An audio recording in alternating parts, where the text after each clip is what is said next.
Hi guys, magbibigay lang ako ng bonus reading sa lahat for this weekend. Kasi hindi ako nakagawa ng video kahapon. Okay, para sa lahat to at general reading. Papakita. Ang paparating sa inyo this weekend.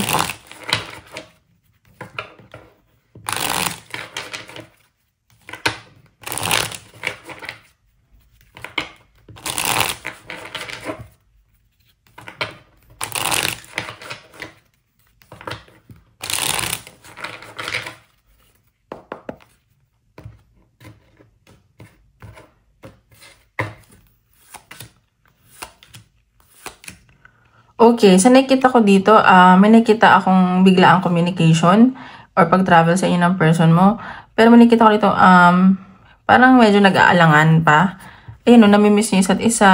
Siguro may ending na nangyari sa inyo. Hindi pagkakaunawaan. May celebration ako nakikita. Maraming tao dito. So, baka may reunion, family, or friends. Ganyan. So, kayo ng person nyo, parang wala masyadong pag-uusap. Parang tinatamad kayo makipag-usap sa isa't isa. And may involved din dito ng mga bata.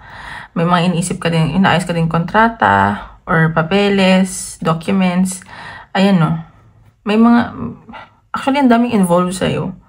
So ayan, namimiss nyo ang isa't isa, namimiss ka ng person mo. Pero nag-aalangan naman.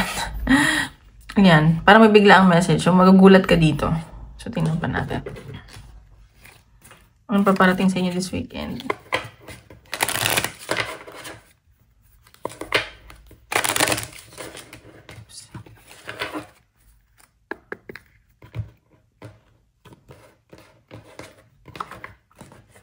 Nagkatampuhan ba kayo? Parting ko na this weekend.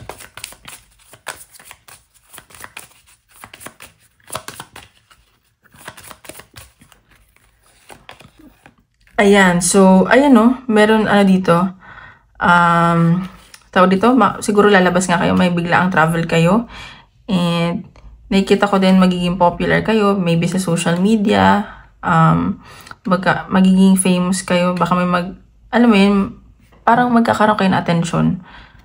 Parang ma-amaze sa yung mga tao ngayon, baka sa social media to. And sa nakita ko, baka nga, maraming magkagusto sa'yo, ma-attract, ganyan. Baka may reunion kayo, lalabas kayo. Sinan pa natin. Ang paparating sa inyo this weekend.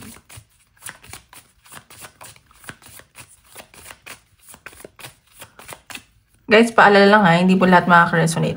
So, take what resonate and leave what doesn't. Ayan, so, meron ka daw ditong wini-wish na matutupad. And matagal mo itong gusto ma-achieve. And inspired ka ngayon. And nakikita ko may mga progress sa goals mo. Matutuwa ka. May bagong paparating sa iyo na opportunity or someone. And matagal mo na itong pinangarap Matagal mo na itong hinihiling.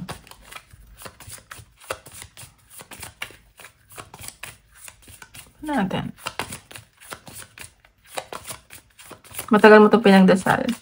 May ma-achieve ka this weekend. Ayan. So, nakikita ko, siguro isisikreto mo to or parang may aalamin ka pa para ma-expand yung business mo or yung career mo. And sa nakikita ko na magpapaka-misteryoso ka. Pero, itong opportunity na itong dream or opportunity yung paparating sa'yo, isisikreto mo Hindi yung papaalam sa iba. Nakikita ko din na swerte yung iba sa business, swerte yung iba sa pera, ganyan. So, kung may nawala, may bagong paparating. Ayan no, medyo nag-isolate ka din siguro. And nakikita ko may improvement naman. Ayan, so medyo emotional ka lang. May celebration ako nakikita talaga. Ayan. Ayan, may messages din na parating sa'yo from someone. Baka ito yung pinapangarap mo or wini-wish mo.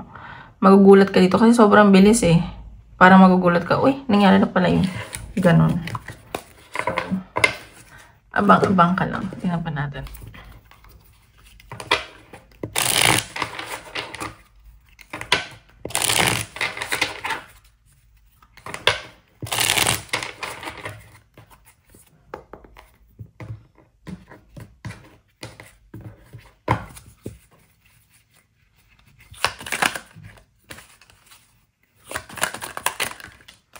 Ayan no, see? yung mga yung mga tinanim mo noon, aanihin mo na, you reap what you sow nga. So, baka nag-invest ka, ayan, ano mo na, makukuha mo na.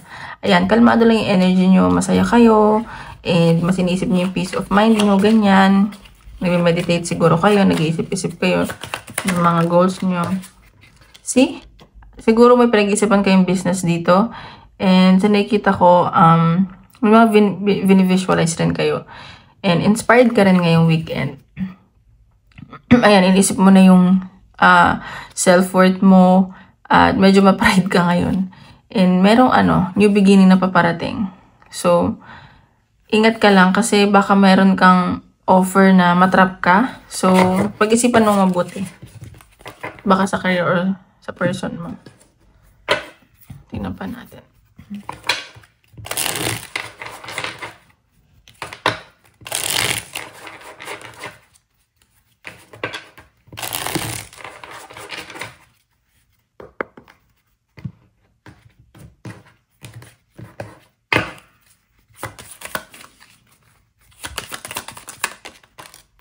Five of Pentacles. So, may nakikita ko dito, siguro magiging cold ka sa person mo, or i-isolate mo yung sarili mo.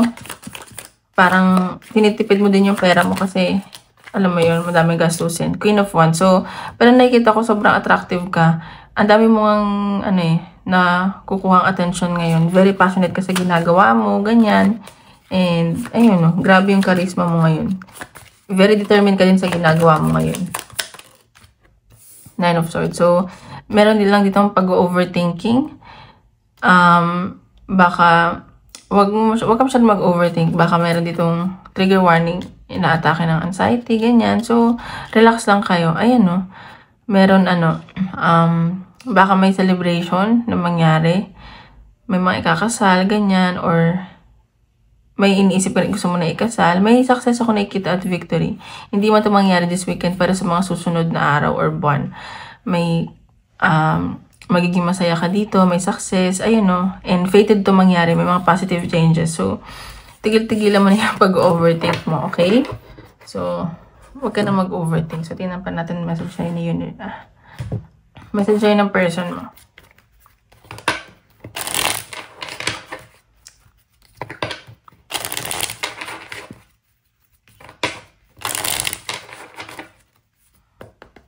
Ano naisip sa'yo ng person mo or message sa'yo this weekend?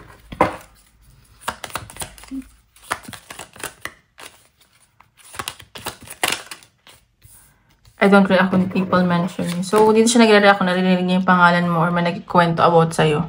See, natatakot siyang kontakin ka. Ganun. I hide behind material things. So, ayan. So, baka nagpo-post siya or alam mo yun, parang material na bagay lang yung pinapakita niya. Pero grateful siya sa spiritual lesson na natutunan niya sa'yo. Ayan. Tinampan natin. Proposal. So, ayan no, baka may mag-propose, may commitment. Hindi man to sa love life or sa career, ganyan. Pa natin. So, meron dito maglalakas ang loob na makipag-usap sa'yo. Ayun o, ang daming opportunities na paparating sa'yo. And congratulations. Ayan, so baka may bonding kayo ng family mo, baka magbe-beach kayo or mag-outing. Gusto mo kasi ng peace of mind eh. Ayan.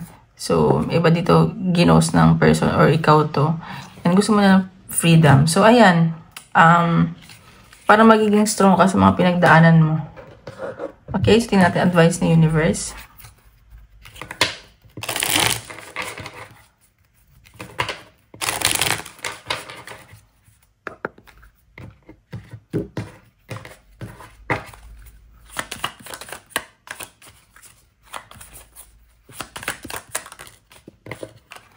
Spirit says to trust your intuition. So, always trust your instinct. Pero totoo yan ah. Always trust your intuition and instinct. Yes, this will succeed. So, kung ano man yung naisip mo ngayon, magiging successful daw yan. Kung ano pinapangarap mo. Okay? So, wag ka na mag-overthink. Mag-enjoy ka lang. Enjoy life. You know, live, love. Kasi life is too short. Ayan. Go with the flow ka lang. and do what makes you happy. So, ayun lang guys. So, uulitin po. Maraming salamat po. Bye-bye!